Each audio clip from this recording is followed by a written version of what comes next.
ഗുരുവായൂർ ക്ഷേത്രത്തിലെ പാൽപ്പായസം കൊണ്ടുവരുന്ന ആ ടിന്നൊക്കെ നിങ്ങൾ കണ്ടിട്ടില്ലേ? അതുൾപ്പെടുന്ന നിവേദ്യ പ്രസാദങ്ങൾ വിതരണം ചെയ്തു വരുന്ന പ്ലാസ്റ്റിക് ബോട്ടിലുകൾ ഒഴിവാക്കുന്നതിന് നടപടിയായിട്ടുണ്ട് കേട്ടോ. പാൽപ്പായസം പുതിയ പേപ്പർ കമ്പോസിറ്റ് ക്യാനുകളിലാണ് നൽകുന്നത്. നല്ല ഭംഗിയുള്ള, കണ്ടാൽ തന്നെ ഒരു ദൈവിക ലുക്ക് തോന്നുന്നൊരു കോമ്പോസിറ്റ് ക്യാനുകളിലാണ് ഇപ്പോൾ പാൽപ്പായസം നൽകുന്നത്.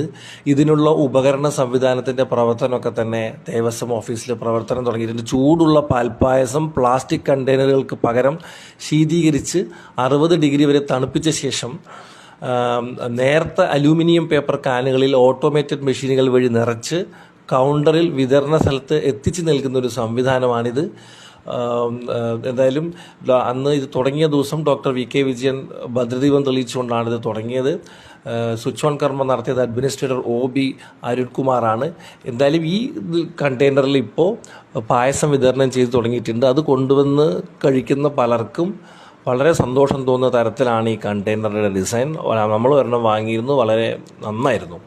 അപ്പോൾ നമുക്ക് പിന്നെ ഗുരുവായൂരപ്പൻ്റെ പാൽപ്പായസത്തിൻ്റെ രുചി കൂടി അറിയാമല്ലോ. വെള്ളം നല്ല ചൂടിൽ പാൽപ്പായസം നമുക്ക് ഇത്രയും ഭംഗിയുള്ളൊരു കണ്ടെയ്നറിൽ കിട്ടുമ്പോൾ വലിയ സന്തോഷമാണ്. അപ്പോൾ പ്ലാസ്റ്റിക്കിന് വിട, കൂടുതൽ പ്രസാദങ്ങളും ഈ രൂപത്തിലാക്കാനാണ്.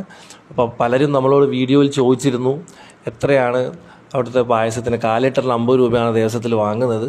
ബാക്കി കാര്യങ്ങൾ കൗണ്ടറിൽ നിന്നും കിട്ടും.